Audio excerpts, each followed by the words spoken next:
As time goes on, baseball stadiums become holy grounds, a place where friendship and family reinforce their bonds through a mutual love of a simple ball game and the inherent pleasure of being together. These monumental structures, fashioned from concrete and steel, serve a purpose far beyond baseball itself. A sacred ground where people shed their monotheism and pray to the baseball gods to favor their team. Every diamond, from Little League to the big leagues, serve as a temple to the game, each with their own story. Today, we'll be talking about one of the most iconic jewel box ballparks ever constructed. One of the first concrete and steel behemoths erected to host the beautiful game of baseball. Located in the Queensgate neighborhood in the city that birthed Major League Baseball, Cincinnati. For 58 and a half seasons, this ballpark stood at the corner of Findlay and Western, hosting some of the greatest players and moments the game has ever seen. From the most prolific groundskeeper of all time, to Major League Baseball's first night game. Welcome back to The Bad Baseball Fan. Let's explore the history of Crosley Field.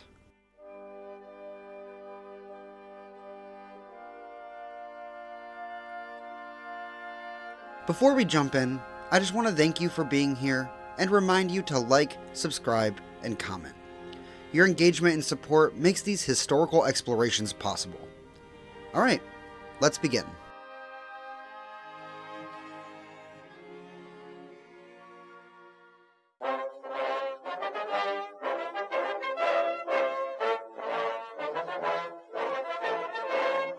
Many baseball fans are aware that the first openly professional baseball team came out of Cincinnati, Ohio in 1869. That original iteration of the Cincinnati Red Stockings disbanded following the 1870 season, and it would be more than a decade before another team established themselves in the city. A charter member of the American Association, the Cincinnati Reds were established ahead of the 1881 season. This Cincinnati baseball team spent its first 3 years at a field known as the Bank Street Grounds, located roughly where Bank Street meets Western Avenue and McLean Avenue today. Following the 1883 season, they were forced to vacate the facility because their lease had been sneakily sold behind their backs to a new Union Association ball club. So, ahead of the 1884 season, they moved a few blocks south to an old, abandoned brickyard, and built a new ballpark at the corner of Findlay and Western to be known as League Park. The Cincinnati Reds would call this lot home for the next 87 seasons. During their time at League Park, the grounds were tended by one John Schwab, who, in 1893, took his son Matty under his wing as an apprentice. Put a pin in that for now and remember Matty Schwab's name. He may just be an apprentice groundskeeper at this point, but we'll circle back to him. Cincinnati's League Park had a limited capacity of only 3,000 during its first decade of use, seeing its Reds leave the American Association and join the National League during that time. It was given a facelift in 1894 to raise the seating to 7,000 and had to be partially rebuilt following a fire in 1901, giving it a final seating count of 9,000. Desiring a more modern baseball facility, team owner John Brush had a new grandstand built for the ball club, to be known to the world as the Palace of the Fans. Construction lasted through 1901, and she was ready for use for the 1902 season. And when all was said and done, the new grounds had an increased capacity of 12,000 seats. This new, wooden Palace of the Fans was not built to last, though, only lasting 10 seasons before Reds president Gary Herman made the decision to modernize once again. Having witnessed the construction of new concrete and steel ballparks in Philadelphia and Pittsburgh, Herman realized the opportunities that the new fireproof ballparks could provide, and sometime in 1911 he hired local architect Harry Hake Sr. to design his new palace. Plans were drawn up. The Palace of the Fans and any remaining grandstands from League Park were demolished, and construction quickly began upon the conclusion of the 1911 season. The project was completed at a cost of $250,000 and was completely finished in time for the 1912 baseball season. In 5 months, the new concrete and steel ballpark was erected, featuring double-decked grandstands that wrapped around home and extended to the end of the diamond. Beyond the double-decked grandstands were single-decked covered pavilions that extended to the foul poles, with the only outfield seating being a 4,500-seat section in right field that would come to be known as the Sun Deck. Capacity at this new stadium was initially 20,696 and featured a large outfield with 352 feet down the left field foul line, 400 feet down the right field foul line, and 420 feet to dead center. The two grandstands met behind home plate at a hard angle, giving it a distinctive V shape at the backstop, and the outfield featured a raised terrace as you approached the wall. When I first saw that, I thought, neat, a primitive warning track. But that actually wasn't the intended purpose. The raised earth, along with some areas in foul territory, actually functioned as overflow seating when needed. Speaking of the earth, from my understanding, groundskeeper Matty Schwab designed a first-of-its-kind underground irrigation system for the ballpark, making the playing surface one of the premier places to play baseball. With all of its quirks and character, the Cincinnati Reds had a shining new ballpark going into their 1912 campaign.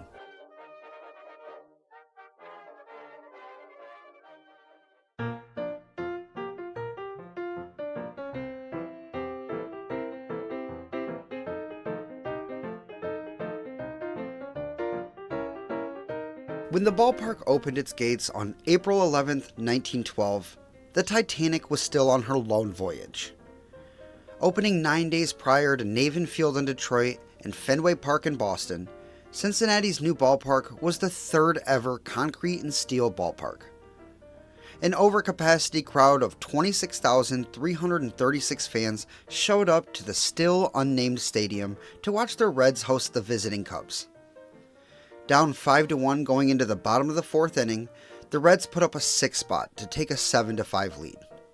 They never looked back, closing the game out for a 10-6 win, celebrating their new ballpark in style. A day later, Gary Herman decided to name the park Redland Field in honor of the ball club. The Reds would go on to finish just under 500 and in 4th place in the National League. A rather unremarkable season in a remarkable ballpark. Redland Field hosted 344,000 fans in its inaugural season, and just like the team, finished in 4th place. The Reds' performance was consistently mediocre throughout the 1910s, as was attendance at their new ballpark. Through the 1918 campaign, the Reds finished as low as last in the NL and as high as 3rd.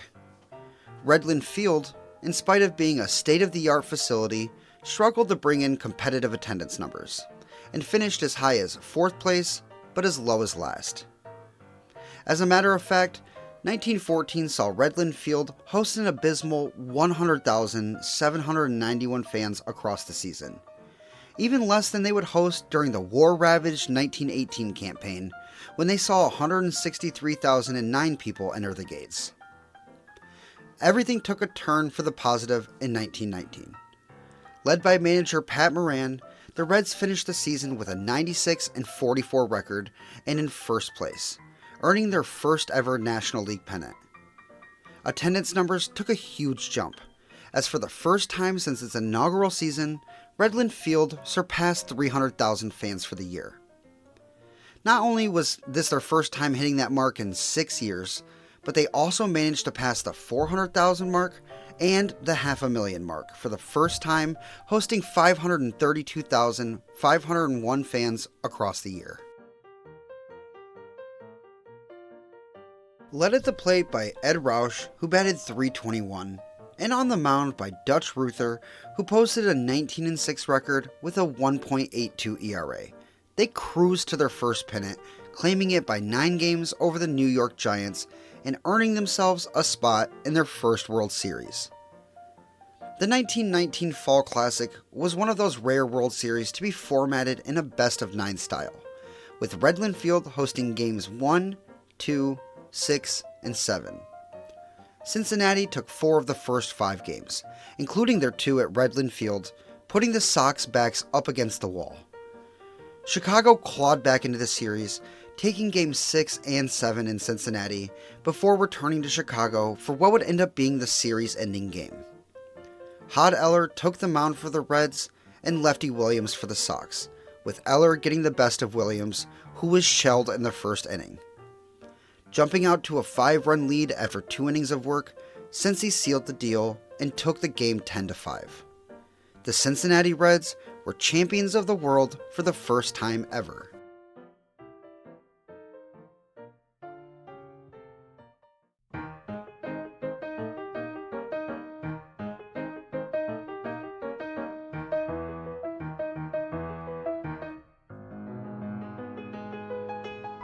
Less than a year after winning the World Series, their championship had its validity challenged when it was uncovered that 8 of the White Sox had conspired with gamblers to throw the 1919 World Series. Even with the power of hindsight, there have been plenty of baseball historians who believe the White Sox would have likely won the series had they been on the up and up. But I don't necessarily subscribe to this line of thinking. The White Sox were heavy favorites to win the series, but that doesn't mean they were guaranteed to. We now know that the Black Sox themselves went back and forth on the issue throughout the series, meaning they threw some games and played hard in others. So I believe it's virtually impossible to actually analyze the validity of the Reds' championship. Unfortunately for Cincinnati, this scandal burned a lasting mark into their first championship. The Reds would fail to capture another pennant throughout the next decade, though it should be noted that the Cincinnati Reds finished every year of the decade, excluding 1929, with a winning record. Attendance at Redland Field often mirrored that of their team's play on the field. Good, but not incredible. Most seasons through the 1920s saw attendance fall somewhere between 300,000 and 600,000, though they did eclipse the 600,000 mark for the first time in 1926, when the 87, 67, and 3 second-place Reds drew 672,987 to their games. The lack of championships didn't mean the decade was stale, though. June 2, 1921, saw the first ever over-the-fence home run at Redland Field, as outfielder Pat Duncan smashed a ball over the left center wall. It took more than 9 full seasons before the feat was accomplished, and a patrolling police officer on York Street was struck with the home run ball. Redland Field also got its first makeover during the decade, when in 1927, home plate was moved up roughly 20 feet and the lower grandstand was extended towards home, cutting the outfield distances down to a much more hitter-friendly 339 feet down the left field line, 377 down the right field line, and 400 feet to dead center. The franchise also added a brand new scoreboard in left center that was designed by none other than groundskeeper Matty Schwab. The system of displaying the lineups created by Schwab is still used today by most ball clubs. Just like that, Redland Field was modernized and featured an expanded capacity of 26,060. That same year, team president Gary Herman retired, and he was succeeded by one C.J. McDermott, who held that post for 2 years before he was undercut and forced out of his job. In September of 1929, a local Ford dealer and Reds fan by the name of Sidney Wheel wanted to purchase the ball club. He approached McDermott with an offer to buy his share of the team, but was rejected. Determined to reach his goal, he went behind McDermott's back to offer other minority shareholders up to 4 times the value for their shares. They caved and sold, and Wheel quickly became the majority owner, and his first move in the role was to fire McDermott. The ends ended up not justifying the means, as in order to complete his inflated purchase, he had to borrow significant capital from the Central Trust Company. If you're a student of history, you may have already connected the dots here, but quite plainly, Sidney Wheel took out large loans about a month before the stock market collapsed and the country fell into the Great Depression.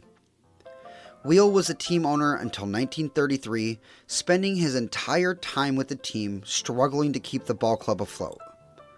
Despite his relentless efforts, the quality of play on the field and the attendance numbers were consistently bad while he was at the helm. By 1933, the Central Trust Company was forced to act and seized all of Sidney Wheel's assets. Not just the team and stadium, but his car and home too, leaving him with just the clothes on his back. Now in control of a Major League Baseball franchise, the CTC had to act quickly to stabilize the Cincinnati Reds as a business, and they quickly installed Larry MacPhail as a team president to handle the job. MacPhail was tasked with finding a permanent team owner and with devising ways to draw greater attendance to the ballpark. By 1934, MacPhail had found his local radio manufacturer, Powell Crosley. Crosley balked at the idea of buying the team, fearful that it would turn into a bottomless money hole. But MacPhail made the matter one of civic duty, implying heavily to Crosley that if he did not buy the Reds, they would be forced to leave Cincinnati for another city. Crosley, a lifelong Reds fan, bought the team begrudgingly, not wanting to see his Reds go anywhere else. MacPhail did offer a solution to help offset some of the costs, though, when he suggested that Powell Crosley rename Redland Field in both his and his company's honor. Starting in 1934, Redland Field would forever be known as Crosley Field.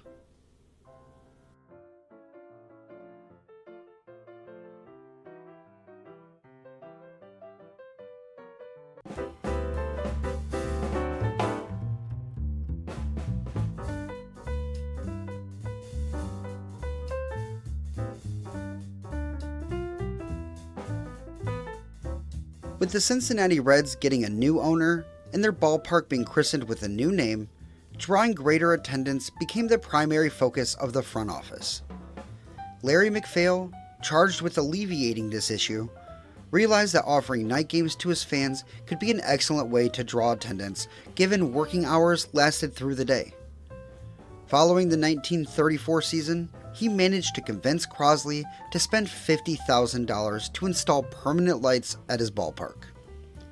632 1,500-watt bulbs were installed atop 8 separate light towers positioned around the stadium, making Crosley Field the first stadium in Major League history to feature permanent lights. It should be noted that night games had been experimented with before in both the Negro Leagues and the minor leagues, but at that point in time, it had yet to have been tried in the majors. The lights were installed, and the first night game was set for May 24th, 1935, against the Philadelphia Phillies.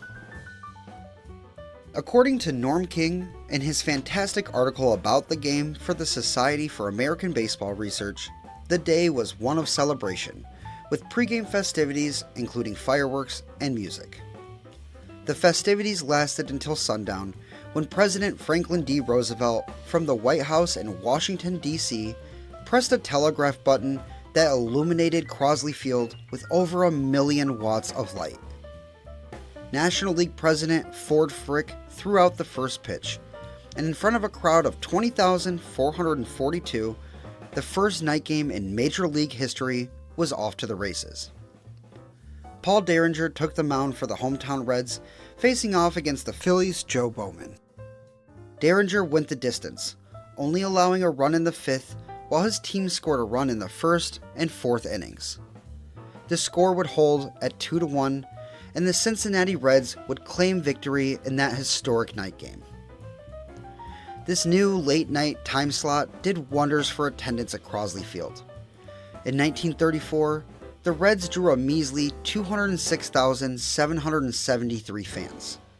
But in just 7 night games alone in 1935, they drew 130,337.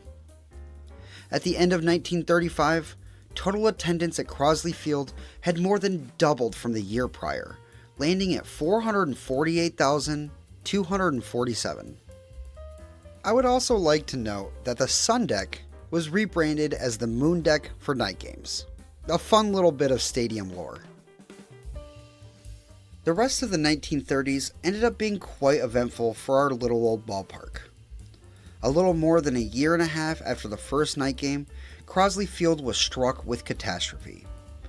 On January 24, 1937, the nearby Mill Creek overflowed, flooding the local area. Matty Schwab's revolutionary underground irrigation system backfired, flooding the field in over 20 feet of water. An absolute disaster. But a task not too tall for Mr. Schwab, who had the field drained and ready for play by opening day. The following season, Crosley Field played host to the first leg of one of the greatest pitching achievements in baseball history, when Johnny Vandermeer threw back-to-back no-hitters. The first game of this incredible feat took place on June 11th at Crosley Field against the Boston Bees. Then, just 4 days later, during Ebbets Field's first night game, he did it again.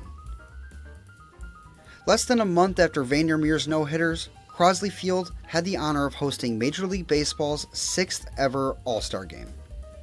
In front of a crowd of 27,067, the National League dominated the game, nearly shutting out their American League opponents, but relenting 1 run in the 9th to win the game 4-1. Following the All-Star Game, the Reds wrapped up the season with a winning record for the first time in a decade, as a record 706,756 fans attended Crosley Field to cheer on their baseball team. Then, following that 1938 season, Crosley Field was given another makeover.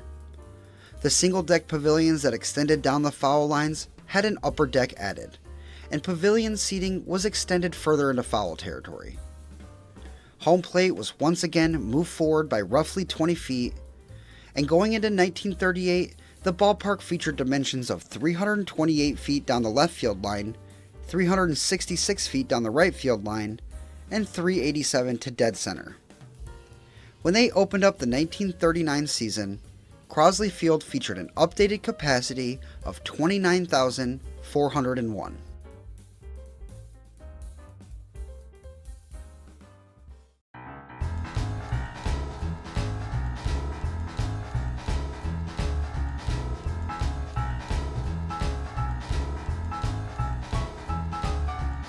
Following the new renovation at Crosley Field, Mill Creek flooded again, submerging the stadium in water once more. Unfortunately for Matty Schwab, this time was too close to opening day, and the first 2 games of the year in Cincinnati had to be postponed. Despite a literally disastrous start to the 1939 season, the Reds cruised all year long. A record-smashing 981,443 fans entered Crosley Field to watch the Reds rip through the National League to the tune of a 97, 57, and 2 record, and their first pennant in 20 years. Edging out the St. Louis Cardinals by 4.5 games, the Reds met the mighty Yankees in the World Series. Amidst a streak of 3 consecutive World Series championships entering 1939, there was little the Reds could do to slow the Bronx Bombers down, quickly getting swept in the series. Crosley Field hosted Games 3 and 4 of the series, seeing the Reds fall 7-3 in Game 3, then lose a heartbreaker in extras in Game 4 to the tune of a 7-4 final in 10 innings. Despite the great season, the Reds just ran into a juggernaut, and the Cincinnati faithful had to suffer through watching the mighty Yankees celebrate on their sacred ground. The Reds didn't miss a beat in 1940, bouncing back from their World Series loss to the Yankees to capture their 2nd National League pennant in a row. Hosting an impressive 850,180 fans throughout 1940, the team managed to improve on their record from the year prior by finishing with a 153-2 season, and claiming the pennant by a massive 12 games over the Brooklyn Dodgers. Their American League counterpart, for the first time in 5 years, was someone other than the Yankees. This time, it was the Detroit Tigers. Crosley Field was set to host games 1, 2, 6, and 7, and all 7 games ended up being necessary. The first 2 games, played in Cincinnati, were split, with the Tigers taking Game 1 and the Reds taking Game 2. The series continued the same in Detroit, with the teams trading off wins. Detroit in Game 3, Cincinnati in Game 4, and Detroit again in Game 5. Going back to Crosley Field for Game 6, the Reds had their backs against the wall, and needing a win to force a winner-take-all Game 7, manager Bill McKechnie turned to right-handed starter Bucky Walters to keep the team alive. Walters dominated the Tigers, pitching a complete game shutout as his offense put up 4 runs against 3 Detroit pitchers, setting up a decisive Game 7 the following day. On October 8, 1940, 26,854 fans arrived at Crosley Field to hopefully witness the Reds complete their comeback and win their second ever championship. With the series tied at 3, McKechnie gave the ball to Paul Derringer, and Detroit's manager Del Baker placed his team's hopes on the right arm of Bobo Newsome. Both hurlers went the distance, with Derringer giving up a single Tiger run in the 3rd, before his offense rescued him with 2 runs in the 7th. The score held, and the fans at Crosley Field got to witness, in person, the celebrating of a Reds World Championship. Unfortunately, this was the only time this would happen while the Reds called Crosley Field home. Following the second franchise championship, the Reds remained competitive for several years, but couldn't manage to get over the hump again. Crosley Field may not have hosted another World Series during the 1940s, but she did play host to some unique moments and players, as well as being subject to another expansion of sorts. August 29, 1943 sees the largest ever crowd show up at Crosley Field, as 38,017 fans turned up to watch the Reds beat the Cardinals 5-3. Just a year after that, the Reds treated their fans to the youngest debut in MLB history, when 15-year-old Joe Nuxhall debuts on the mound for the squad. Called in for a mop-up role in the 9th inning of a blowout loss at home to the first-place Cardinals, Nuxhall took the ball and towed the rubber for the first time on June 10, 1944. He managed to force a groundout on his first batter, but then all hell broke loose. Managing only 1 more out for the appearance, Nuxhall failed to get out of the inning, allowing 2 base hits, a wild pitch, 5 walks, and 5 runs across. He was immediately sent down to the minors and didn't return to the major leagues until 1952. Nuxhall would go on to have a solid MLB career for the Reds before becoming an iconic broadcaster for the franchise in his retirement. He was inducted into the Cincinnati Reds Hall of Fame in 1968. A couple of years following Nuxhall's debut, a new section of seating was added to the ballpark, when team president Warren Giles adds roughly 700 seats in front of the sun deck. This new section of seating represented an animal pen, and quickly garnered the nickname Giles Chicken Run, before just being shortened to the Goat Run. The temporary seating lasted until 1950, when Giles had it removed during a 16-game road trip. Though the Goat Run had no verifiable advantage or disadvantage for the Reds, their play arbitrarily improved following the removal of the section. Oddly enough, in spite of the Goat Run making Crosley Field more hitter-friendly, Reds pitcher Ewell Blackwell nearly matched Johnny Vandermeer's back-to-back no-hitters during the 1947 season. On June 18th, he no-hit the Boston Braves at Crosley Field, and just 4 days later, he came incredibly close to doing it again. Facing the Brooklyn Dodgers at Crosley Field, Blackwell got as far as an out into the 9th without giving up a hit, before the Dodgers' Eddie Stanky smacked a ball up the middle and ruined the night. It should be noted that the 2 franchises Ewell pitched against were, coincidentally, the same 2 that Vandermeer had back-to-back no-hit roughly a decade earlier.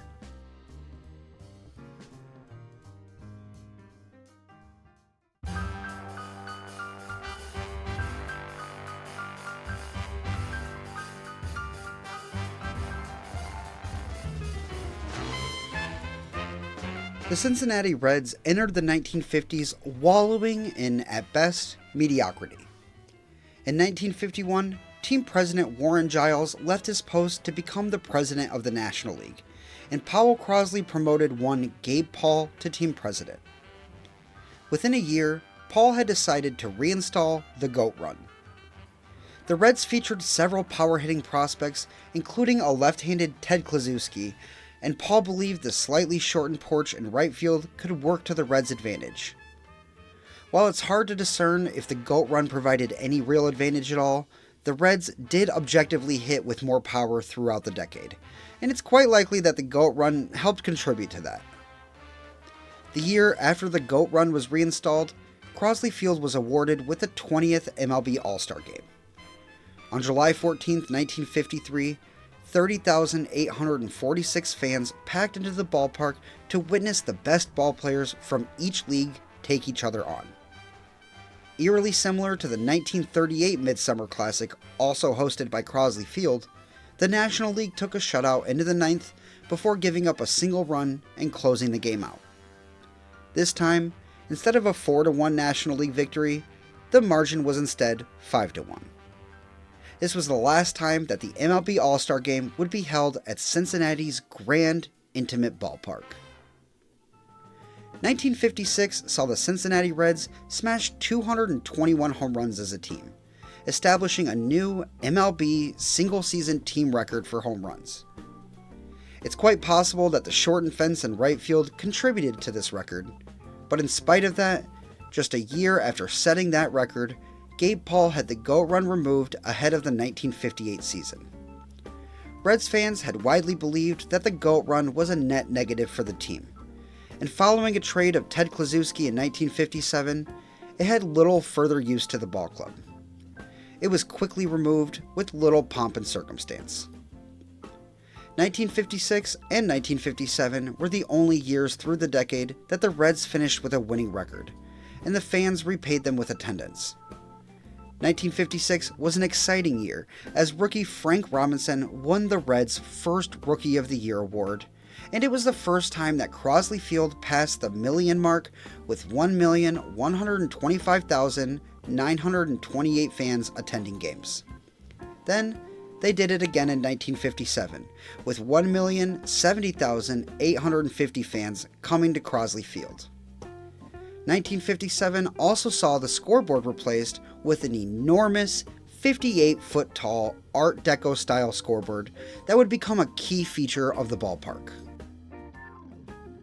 As the 1950s drew to a close, there was little optimism that the Reds would soon play championship-level baseball. But in spite of the, at best, mediocre play on the field, the Reds faithful showed up day in and day out, establishing a one-of-a-kind baseball culture. Powell Crosley had returned the Cincinnati Reds to prominence and popularity, but unfortunately, his time was running out, and the early 1960s featured major management changes in Cincinnati. In 1960, he was approached by a group of investors who were attempting to bring National League Baseball back to New York in the wake of the departures of the Giants and Dodgers. Harkening back to his original reason for purchasing the team, his civic duty, Crosley refused to sell the team and allow them to be moved. This lack of stability, caused by a potential buyout, led Reds president Gabe Paul to step down, accepting the same position with the new expansion Houston Colt 45s. Crosley quickly filled that position with decades-long baseball executive Bill DeWitt. DeWitt immediately began making moves to shore up a roster that only managed 67 wins in 1960. After weathering a storm of an offseason, things were looking up in Cincinnati. And that is when tragedy struck.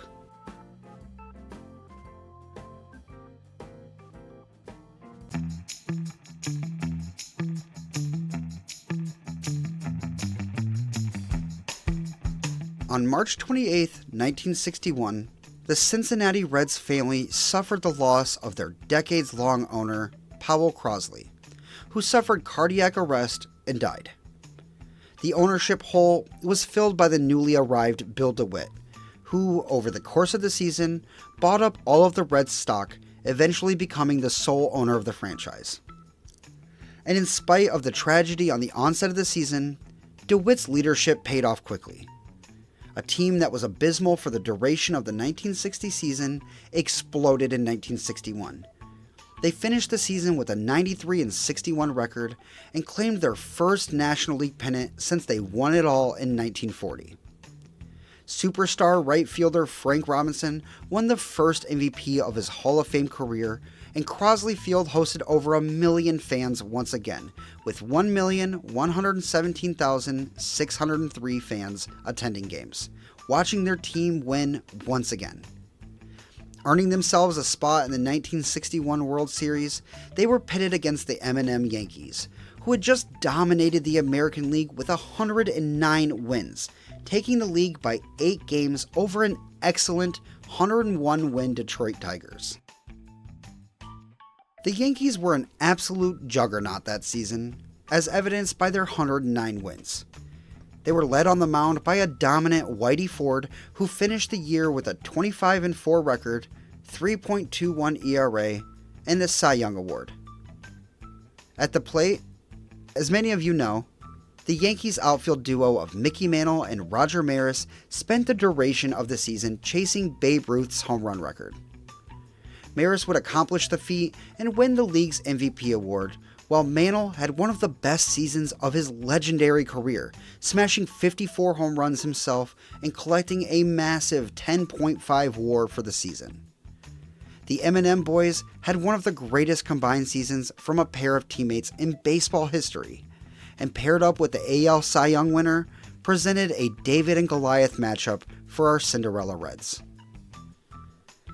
The American League had home field advantage for the series, so games 1 and 2 were in the Bronx, while Crosley Field was slated to host games 3, 4, and 5. The Yankees took game 1 2-0 behind the arm of Ford, who threw a shutout, and the Reds captured game 2 6-2 thanks to the dominant pitching of Joey J. With the series pivoting to Cincinnati and things all tied at 1, there was optimism amongst the Reds faithful, but it would be quickly smothered. They fell in a tightly contested Game 3, 3-2, then proceeded to barely put up a fight across the next 2 games. They were dominated in Game 4, 7-0, as Whitey Ford blanked them for 5 innings, and Jim Coates only gave up 1 hit across the final 4 frames, putting the Reds' backs against the wall and the Yankees on the precipice of yet another World Championship. On October 9, 1961, in front of a crowd of 32,589, the Reds turned to Joey J to keep their season alive. He instantly collapsed, failing to make it out of the first inning, only managing 2 outs while allowing 4 earned runs across. By the end of the top of the first, the Reds were already down 5-0, giving themselves a nearly impossible hole to climb out of. And the Yankees' bats wouldn't be quieted, as they put up another run in the second, a 5 spot in the fourth, and another 2 just for fun in the 6th. The Reds could only manage 3 in the 3rd and 2 in the 5th, as they watched their championship aspirations disappear. Just like in 1939, the Reds faithful had to suffer through the damn Yankees celebrating a championship on their hallowed grounds. Always a sad realization in hindsight, but this would be the final Fall Classic game ever played on that legendary field.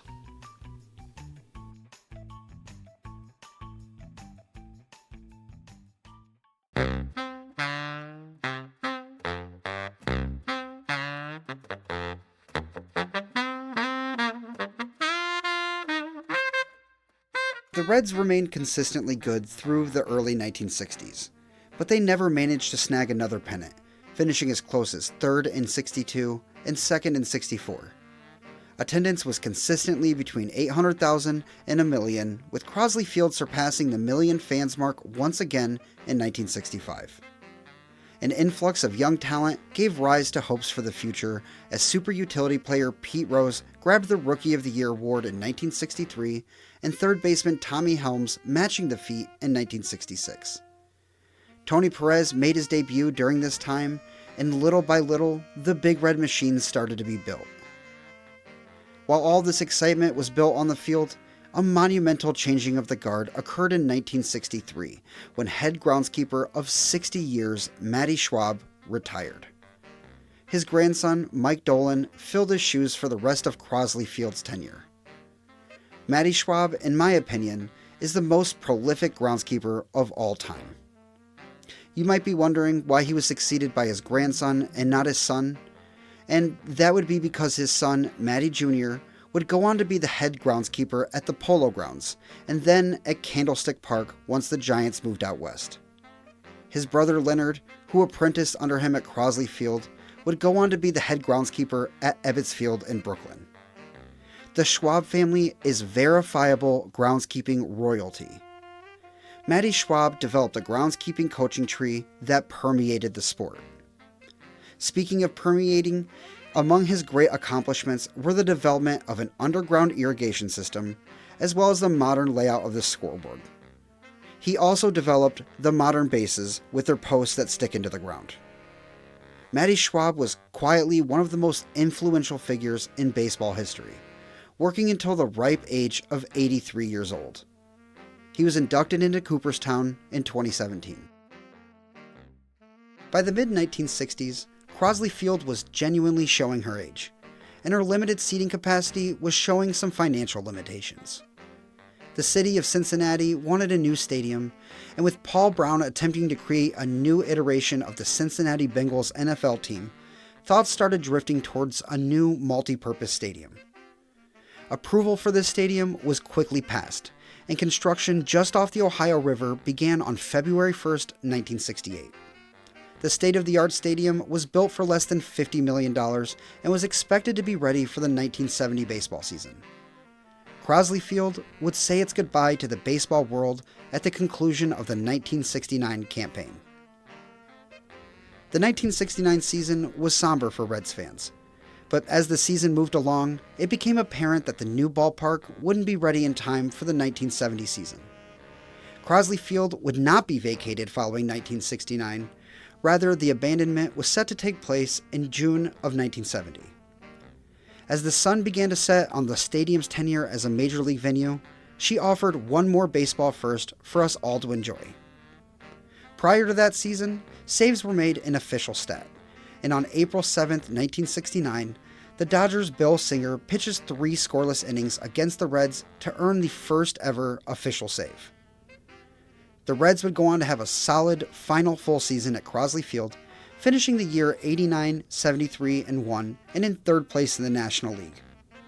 In her final full season of baseball, the grand old Crosley Field hosted 987,991 fans. Extending Crosley's tenure through the middle of 1970 allowed the ballpark to play host to the actual beginnings of one of baseball's greatest dynasties, the Big Red Machine. Legendary manager Sparky Anderson took the helm of the franchise, while their lineup was anchored by young future legends in Tony Perez, Pete Rose, Dave Concepcion, and Johnny Bench. The Reds, so young that they only rostered 4 players aged 30 or older, went on to win 102 games that year and win the National League. But our journey with this team ends on June 24th, 1970. 28,027 fans filed into Crosley Field to witness nearly 3 final hours of baseball at Fenley and Western. The San Francisco Giants were in town, giving the ball to Juan Marichal, who was having a bit of an off year. The game went back and forth, with a 4-3 Giants lead holding until the bottom of the 8th inning, until that year's eventual MVP and future Hall of Fame GOAT catcher Johnny Bench stepped up to the plate to lead off and smashed a ball over the enormous scoreboard for a game-tying home run. First baseman Lee May followed him with one of his own, this time to center, and the Reds snatched the lead and chased Marichal from the game.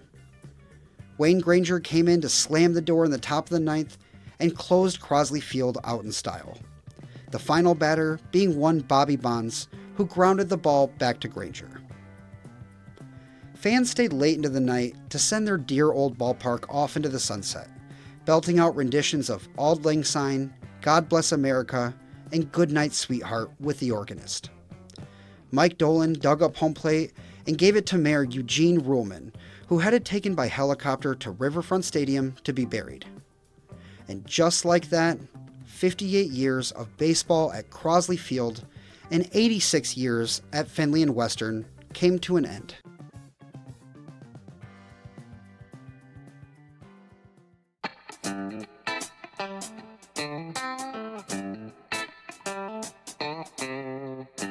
The Reds played their first game at Riverfront Stadium on June 30th and never looked back. Their new ballpark was built with AstroTurf, an aggressive shift from their tenderly cared lawn at Crosley Field. And moving to the new artificial stadium, that beautiful grass sat uncared for and wilted. And in one of the most beautiful instances of baseball poetry, Matty Schwab passed away the same year. As Lon Garber wrote in his article on the ballpark for the SABR, Matty died in 1970, the same year the grass withered and died at Crosley Field. With the ballpark now abandoned, the Reds agreed to sell her to the city of Cincinnati, but the two parties butted heads on the price. The Reds wanted $3.5 million, but the city countered with $1.5 million. The deal was arbitrated in court, and the sum was settled at $2.5 million. For 2 years, the city used the stadium as a vehicle impound lot before they decided to demolish it. The first swing of the wrecking ball was sent by a 2.5-year-old Pete Rose Jr. in mid-April, and by the end of the year, she was completely gone. Dalton Street was connected through the site of the old field, and bits of the stadium were sold as memorabilia. 2 years after the demolition of Crosley Field, a farmer from Union, Kentucky, by the name of Larry Lubers, decided to build a replica of the ballpark on his farm. Using memorabilia he acquired during the demolition, he created a wonderful facsimile of the Reds' old stomping grounds. The recreation even played host to a professional softball team known as the Cincinnati Suds, and it lasted until 1984 before it was demolished. Larry Luber's son, Larry Jr., would go on to have a short career as a major league pitcher with the Cardinals and none other than the Cincinnati Reds. Around the time of the dismantling of the Lubers Crosley Field, Marvin Thompson, the city manager for Blue Ash, Ohio, came up with the idea to tribute Crosley Field with one of the baseball diamonds to be built as a part of a new community sports complex. Over several years, they acquired small bits of memorabilia and built a baseball field in full honor of Crosley. The dimensions line up with Crosley in her final years. A 15-degree terrace wraps around the outfield wall, and a 58-foot tall facsimile of a scoreboard stands in left center, displaying the score and stats from Crosley Field's final game. While it may not be where the original Crosley Field was located, this recreation in Blue Ash, Ohio, still used today, is a wonderful tribute to the Reds' decades-long home. Today, the actual site of the former Crosley Field houses the City Gospel Mission, which opened in 2016 with several tributes to the old ballpark. Home and all 3 bases are marked. There's a mural, several pictures to see, a mock-up of the stadium, and I believe one of the original light towers.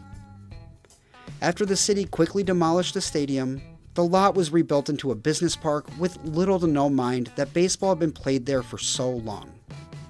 The relatively new tribute built at the City Gospel Mission is a fitting end for a once so iconic location.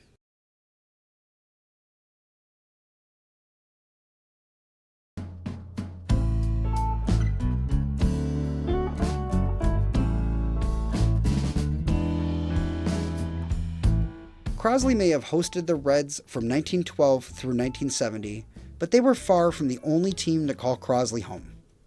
From 1921 through 1945, Redlands/Crosley Field allegedly hosted 4 different Negro League teams.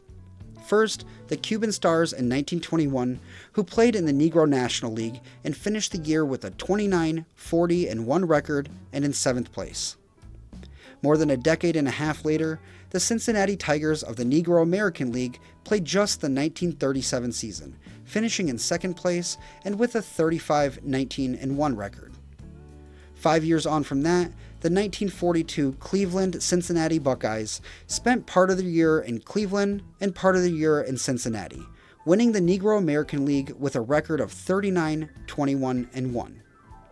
Then, 1943 saw the Cincinnati Clowns, also of the Negro American League, move in and spend 3 seasons in Cincy. They finished 6th in 43, 2nd in 42, and 5th in 45. All 4 of these Negro League teams are attributed to Redland/Crosley Field per Wikipedia, but none of my other sources can verify that claim.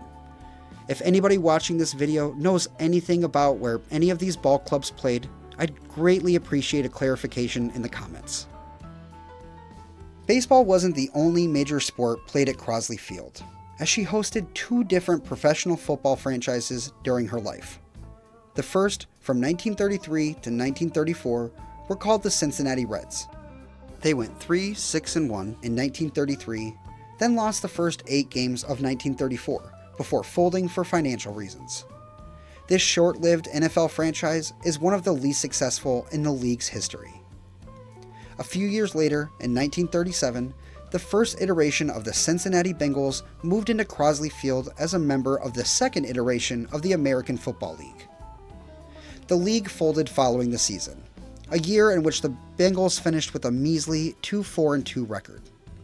They then traveled as an independent team for a couple of seasons before returning to Crosley Field and joining a third iteration of the AFL. This Bengals team would fold following the 1941 season, and this would be the final time that Crosley Field hosted football. Outside of sports, the intimate ballpark played host to many events, including an ice capade show, a rodeo hosted by local legend Roy Rogers, a Beatles concert, and a musical event that hosted legendary musicians such as Bob Seger, Alice Cooper, Grand Funk Railroad, and many more. Crosley Field, by the time it was abandoned, had become a cultural hub in Cincinnati. Although Crosley Field is long gone, the impact that this stadium had on the sport is still widely visible today. From underground irrigation, to the modern scoreboard format, to night games, Crosley Field remains with us through the playing of each and every major league game. Despite the fact that very little of the physical ballpark remains, its cultural and procedural impact on the game of baseball will likely be felt until the end of time. Fitting for a ballpark that was located in the birthplace of Major League Baseball.